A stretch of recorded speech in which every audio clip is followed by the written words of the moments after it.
noite para você ligado no Conectamente da CDL-FM. O Conectamente vai ao ar toda segunda-feira, 8 da noite. Um programa que fala de empreendedorismo de todas as maneiras que você pode entender dessa atitude de ter coragem para empreender. Muito obrigado pela sua companhia aqui nesse nosso programa. E antes da gente começar o bate-papo com o convidado de hoje, quem faz a introdução do tema é ele, o vice-presidente da CDL-BH e titular deste programa, Fernando Cardoso. Diga lá, Fernando. Boa noite, Paulo Leite. Boa noite aos ouvintes da Rádio CDL. No Conectamente de hoje, vamos mergulhar em um tema que une coragem, liderança e estratégia. Decisões certas salvam vidas e negócios. E temos aqui um convidado que é um verdadeiro herói nacional, né, Paulo? Ele é capitão da reserva do Corpo de Bombeiros Militar de Minas Gerais. Foi o comandante das operações de busca em desastres significativos para o Estado, de triste lembrança como Mariana e Brumadinho. É criador da ONG Humus, é especializado em ajuda humanitária internacional, já participou de missões fora do Brasil, Moçambique, Turquia, Síria. Se eu ficar falando de tudo, ele é escritor, tem 2 livros. Léo Fará. Boa noite, prazer te ter aqui, Léo. Paulo, boa noite, obrigado aí pelo convite. Para mim é uma honra estar de volta para conversar com você, conhecendo o Fernando aí, para a gente falar desse papo de empreendedorismo e decisões difíceis, né, que a gente tem que tomar. Eu conversei com o Léo como jornalista e ele como comandante das operações, tanto de Mariana como de Brumadinho. E foram conversas, na época, muito tristes, muito pesadas, mas de muito ensinamento para a gente, né, Léo? Foi marcante e eu acho que todos nós que tivemos envolvidos ali, de certa forma, como imprensa ou com vocês, atuando ali na frente de tudo aquilo, foi um aprendizado enorme aquilo, né? Paulo, foi um momento incrível, porque não só você, como todos os jornalistas que acompanharam, e a gente tinha dentro do Bombeiro essa proximidade muito grande, né, com alguns jornalistas que já eram amigos, e para que eles entendessem realmente a operação, e graças ao trabalho deles, o Bombeiro de Minas ele se tornou uma referência nacional. Enquanto muitos bombeiros e às vezes a polícia evitava de ter os repórteres em campo, o que a gente fez ali foi criar um acesso para que os jornalistas, essas pessoas que já tinham uma consciência do nosso trabalho, pudessem mostrar tudo que a gente estava fazendo. E isso despertou muito esse sentimento que as pessoas falam, né, do herói, né? Eu não acredito muito, eu acredito que todo mundo pode ser um herói, mas as pessoas se identificavam muito com isso, né? Do bombeiro ser um herói, né? Eu lembro muito que em Brumadinho, a gente veio no ano de 2019, é o início de um governo totalmente diferente, o Brasil estava muito polarizado. E eu lembro que esse evento fez com que as pessoas se unissem por uma causa comum, muito por conta do papel que vocês tiveram, de mostrar a realidade, de mostrar que a gente realmente representava pessoas. Então eu tenho que agradecer muito tudo que vocês fizeram lá, foi essencial. Vamos lá então para a nossa prosa, porque o Fernando Cardoso tem sempre uma missão. Tem um sorteio feito de maneira transparente. Nessa cumbuca tem 2 nomes, os 2 nomes são do Fernando. E eu sempre sorteio o Fernando para fazer a primeira pergunta. Então, sinta-se sorteado, meu caro Fernando. Bora lá. Léo, assim, acho que a história, né, e toda a sua vivência é bonita. Eu brinquei aqui no início de herói, mas falo com sentimento de verdade que muitas vezes essa comparação a gente também pode trazer para o empreendedor no Brasil, né, Paulo? Acho que o custo Brasil, o risco Brasil, para todo empreendedor que consegue ter sucesso no nosso país, ele também tem um quê de heroísmo ali. Eu queria que você trouxesse a questão do papel da liderança, né? Você vivenciou essa situação que foi traumática, né? Um impacto gigantesco, e quando a gente traz isso para o mundo empresarial, você liderar essa situação de risco, é dificílimo. Eu queria saber sobre essa questão das habilidades de liderança e como que o empreendedor pode utilizar isso no seu dia a dia. Oh, muito bacana, porque assim, eu entendo que o empreendedor, né, pode ser um contrassenso, ele tem que ser dispensável, o líder ele tem que ser dispensável em momentos de calmaria da empresa dele. A empresa tem que estar funcionando de uma maneira tão tranquila que a presença dele não seria necessário. Mas ele faz-se necessário nesses momentos críticos. É igual quando eu era comandante de companhia e eu tinha que dar liberdade de ação para minha equipe, para a rua, e eles atenderem aquelas ocorrências mais corriqueiras de uma maneira simples. Por quê? Porque eu forneci os meios necessários, forneci o treinamento necessário, o recurso humano logístico necessário, as minhas ordens foram claras. Então, quando eu tenho uma equipe bem comandada, vamos dizer assim, a gente vê que a equipe ela consegue ter uma liberdade de ação grande. Mas no momento crítico, o líder ele precisa de estar próximo. E eu vejo que o empreendedor, né, quando você fala de herói, é interessante porque a definição de herói no dicionário ela é a seguinte: são pessoas cujos atos, atitudes e qualidades inspiram outras pessoas. Então todo mundo pode ser um herói. E hoje no Brasil, né, o empreendedor, ele que sustenta, né, ele realmente, com o custo Brasil, a questão de impostos, todo o risco que ele tem, né, que se a gente for olhar um risco altíssimo, ele realmente é um herói. Ele sustenta essa máquina toda e ele tem essa mentalidade de não desistir. Eu li recentemente que tem um dado que fala que a maioria das empresas, grande parte das empresas, fecha com menos de 4 anos de existência. Então, a pessoa que perpetua por isso, ela tem uma mentalidade muito forte de não desistir. Então, se a gente vai falar de heróis, eu acho que hoje, né, os verdadeiros heróis são os empreendedores brasileiros. Nós não temos o hábito de fazer gestão das crises, né? E nem também prevenirmos-nos para elas. O que tragédias, por exemplo, Mariana e Brumadinho, tragédias podem nos ensinar quando a gente fala em prevenção e em gestão de crise? Paulo, eu acredito piamente que a gente tem que entender que as crises, elas são cíclicas, elas vão voltar. E aí a gente pode colocar diversos fatores, um dos que eu mais gosto é a aviação. Quando a gente tem um acidente aeronáutico, a gente vê que existe uma investigação, não para querer apontar um dedo para um culpado, mas para entender por que aquilo aconteceu e para evitar com que isso aconteça novamente. Se a gente for olhar ali para Brumadinho e Mariana, a gente está fazendo muitas vezes o contrário. A gente não está conseguindo entender quais foram as reais causas do que aconteceu. A gente está evitando de falar desse problema e são problemas que eles podem voltar a acontecer. Então, quando a gente pega até o meio do setor do empreendedorismo, a gente tem, por exemplo, a Covid. Aconteceu a pandemia. Pode ser que a gente tenha outra? Pode. A gente tem alguns picos de estresse quando hoje, né, no meio o empresarial ou no meio corporativo, acaba a internet, falta a internet. Eu acredito, né, eu recentemente escrevi um artigo falando que eu acredito que a próxima grande crise mundial que nós vamos viver é uma falta de internet. Imagina se de um dia para o outro alguém tira o plug, se a gente fica desconectado. Será que as empresas elas estão preparadas para rodar no dia seguinte sem internet? E as grandes tragédias elas ensinam isso pra gente. A gente teve no Rio Grande do Sul recentemente com a ONG trabalhando e vários cabos de fibra ótica e da internet satélite foram desligados. Então a população estava literalmente no escuro. Chegou ao absurdo da gente ir no hospital em que uma pessoa, né, o diretor clínico não conseguia transferir um paciente de um hospital para o outro, porque para ele fazer isso, ele era obrigado a colocar isso no sistema SUS. Se ele não colocasse, ele estava incorrendo em um grave erro administrativo, um problema administrativo. Então ele não podia transferir um paciente porque ele não conseguia subir isso de maneira online. Agora imagina se de um dia para o outro a gente fica sem internet. O que nós vamos fazer? Ô, Léo, eu queria falar sobre a palavra empatia, né? Dentro dessas crises gravíssimas que você vivenciou, qual o papel da empatia dentro dessa situação e como que a gente pode levar isso para dentro das empresas? A gente tem no bombeiro, né, uma figura, né, por si só um amigo, né? Tanto que o lema do Bombeiro de Minas é um amigo certo nas horas incertas. E muitas vezes essa empatia a gente tem que ter um cuidado muito grande, tá? E por que eu falo isso? Em Mariana, por exemplo, eu ainda era tenente e eu estava muito na linha de frente. Eu ouvia muitos familiares, eu tinha um cuidado de ouvir os familiares. E muitas vezes essa dor, ela era traduzida em decisões emocionais e não em decisões racionais. Já em Brumadinho, como capitão, eu já tive um afastamento maior. Colocava um tenente para ouvir essa família, esse tenente trazia as informações para que eu tomasse decisões racionais.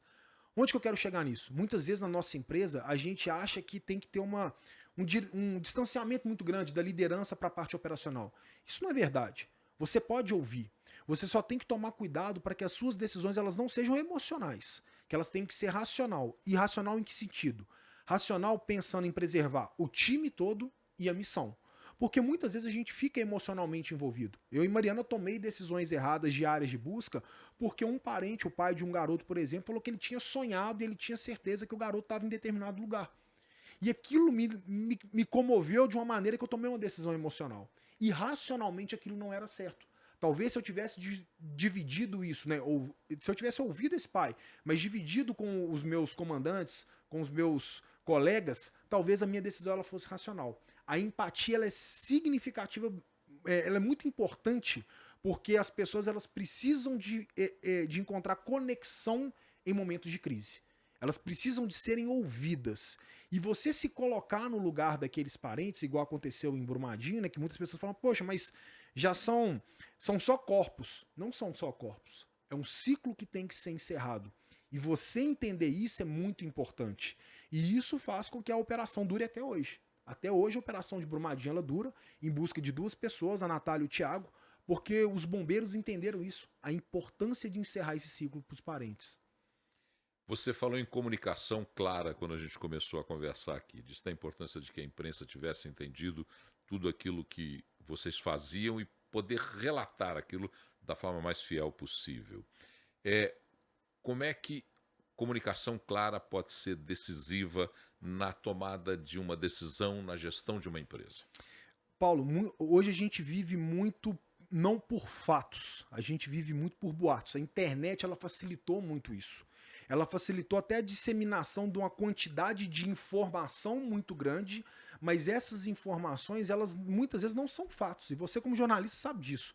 Que o trabalho ali de uma pessoa para tomar uma decisão, ela tem que tomar decisões baseadas em fatos. E essa comunicação clara, muitas vezes, ela precisa de ser voltada para todos esses fatores que a gente sabe que são fatos. A partir do momento que a gente começa a tomar decisões como empreendedor, como o gerente de uma empresa, a partir do que estão falando com a gente, ou do que a gente acha, a gente toma a decisão errada. E da mesma maneira, quando uma liderança ela quer transmitir isso para as pessoas, ela tem que entender que em momentos críticos você precisa de transmitir essas decisões olho no olho, falando. Quando você recebe uma mensagem escrita, a mensagem ela nunca está no tom de quem está enviando, ela está no tom de quem está lendo. A mesma maneira de um áudio hoje em dia. Às vezes a gente manda um áudio de uma maneira, a pessoa coloca no 2 vezes, ela não entende o tom que você está falando.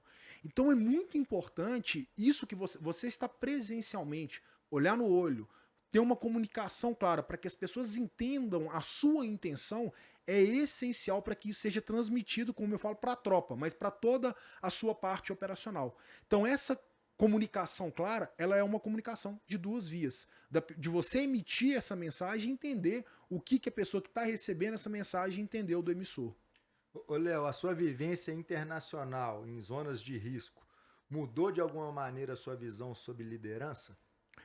Olha, mudou sim. Ela mudou de uma maneira que a gente tem que entender que nem tudo que existem fatores culturais que eles são diferentes, não só fora, mas no Brasil. A gente tem um país que ele tem dimensões continentais. E a cultura, quando eu falo da cultura do país, é o que eu falo da cultura da empresa. Existem empresas que elas têm uma cultura diferente de outras empresas. Então o que eu vejo é que muitas vezes essa liderança, ela quer trazer toda a bagagem que ela tem de uma empresa, que ela trabalhou durante anos, e trazer para uma outra empresa. Vamos botar aqui o Paulo, que já trabalhou em várias rádios, já teve uma experiência com vários jornais. Eu tenho certeza que a cultura implementada em uma empresa é diferente de outra. E aí a gente, enquanto liderança, a gente tem que entender qual que é a intenção do comando dessa empresa, qual que é a cultura dessa empresa. E quando a gente vai isso para um desastre, porque a gente vai para fora, isso fica muito exacerbado. Por exemplo, é muito comum na Turquia, quando a gente foi para o terremoto da Turquia, as pessoas agradecerem e querem que você fume com elas. Eu não fumo. E aí como é que você lida com isso? Essa questão, peraí, eu não fumo, é difícil. Então a gente tem que entender que são culturas que são diferentes e você precisa de ter um cuidado muito grande. Ao invés de só recusar, de fazer uma cara feia, mas de você entender que culturalmente ele te ofereceu um cigarro, ele tá te agradecendo por um serviço que você tá fazendo. Você fumou com ele? Não fumei com ele. Eu expliquei pra ele por que eu não fumava, mas um amigo do meu lado que fumava falou assim, não, pode deixar que eu fumo pra Por ele. ele, Por né? ele. É igual não aceitar um cafezinho, um bolo na casa do casa do mineiro. mineiro. Não tem jeito.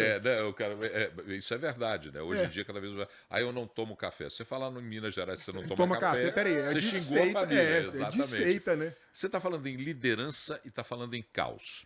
Como é que, quando você tem um caos, ou uma tragédia, ou alguma coisa que está fora do normal, um líder pode manter confiança e engajamento do seu time? Ô Paulo, eu acho que, acima de tudo, é a calma que o líder passa. E essa calma não quer dizer que ele tem a solução. Existe um estudo muito interessante de um livro que chama O Princípio da Caixa Preta, e ele compara decisões da aviação e da medicina. Mas dentro desse livro tem um negócio que chama o paradoxo da segurança. E eles perceberam que as lideranças que falam com o time deles, olha, nós estamos diante de uma situação crítica, eu não sei o que fazer, mas eu espero que vocês me ajudem. Ela é uma liderança muito mais efetiva do que aquela liderança que todo mundo sabe que ela nunca vivenciou aquilo e falou assim, não, gente, tá tranquilo, deixa que a gente vai desembolar, a gente na hora vai sair. Então o que a gente tem que entender é que o líder, ele nesse momento de crise, ele tem que manter a calma, dizer realmente o que ele sabe, o que ele não sabe, demonstrar vulnerabilidade, porque muitas vezes a decisão ou a solução está na ponta da linha. Às vezes é uma pessoa que trabalha com você operacionalmente que ela vai te dar a solução. Tem um caso muito clássico da época da Colinos, né? Não sei se o Fernando é tão jovem assim, mas lembra da Colinos? Ah, não, ele já escovou o dente. Já escovou o dente? Já escovou o dente com o Colino. Que ele sabe, uma pessoa falou assim, olha, a gente precisa de aumentar a venda de pasta de dente. E aí um camarada falou assim, olha, eu tenho a solução. O cara que estava trabalhando na operação, eu tenho a solução. E o pessoal não queria pagar, até que eles decidiram. Ele falou, olha, muda o tubo de metal para plástico e aumenta a boca. Então o mesmo aperto vai sair mais pasta de dente. Então muitas vezes a operação vai te dar essa resposta, não é o líder.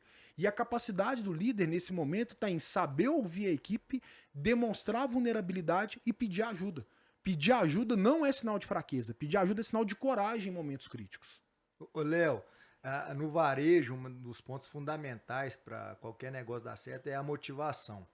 E muitas vezes a gente vive picos de crise mesmo. Às vezes o resultado não vem e vivencialmente você trabalhou isso dentro das equipes. Eu queria saber sobre essa questão motivacional nesses momentos. Como se tratar, como conectar as pessoas em uma situação que é dificílima para ela retomar com uma motivação apropriada para gerar o resultado que a empresa necessita. A motivação, Fernando, ela tá nos detalhes, tá? Ela não tá em algo grande. Ela não está nas grandes convenções, ela não está nos grandes prêmios. Primeiro que a motivação tem um estudo de um camarada que chama Joseph Aidar, que fala o seguinte, 50% da motivação é a cultura da empresa. É cultura. 50% é do funcionário.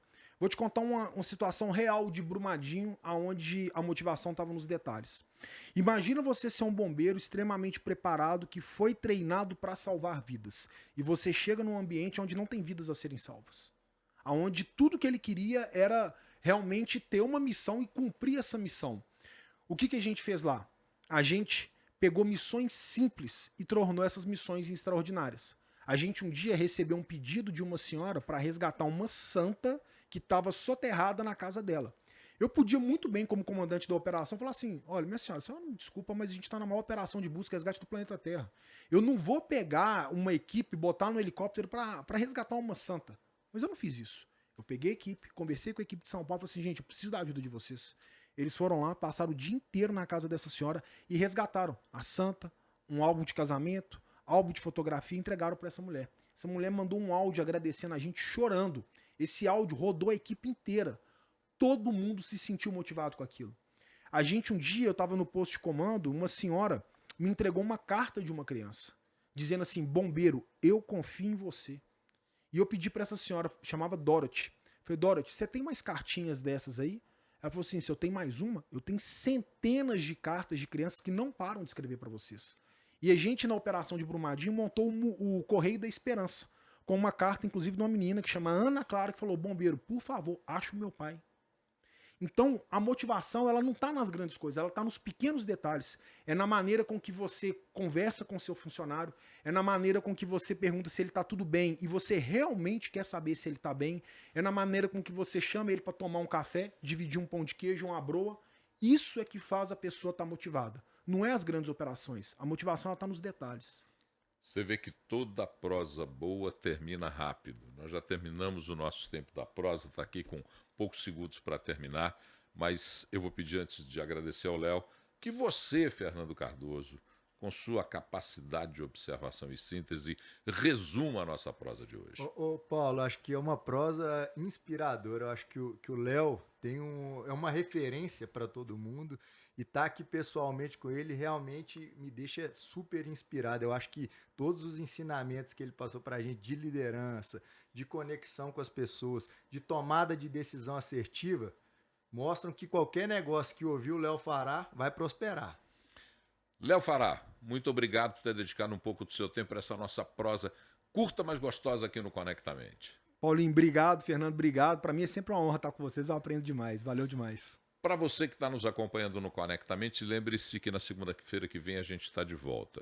Mas você pode ter opinião, sugestão, crítica. Por exemplo, você pode criticar e falar mal do Fernando Cardoso. É simples, conectamente@cdlbh.com.br. Manda o seu e-mail e a gente vai levar para o Fernando Cardoso tudo aquilo que você falou a respeito dele. Mas vale elogio também. Lembrando que a gente volta na próxima segunda-feira e essa prosa está lá na Multiprosa, plataforma de conhecimento da CDLBH, para você ouvir quantas vezes quiser. Faça uma ótima semana. Segunda-feira que vem a gente se encontra de novo.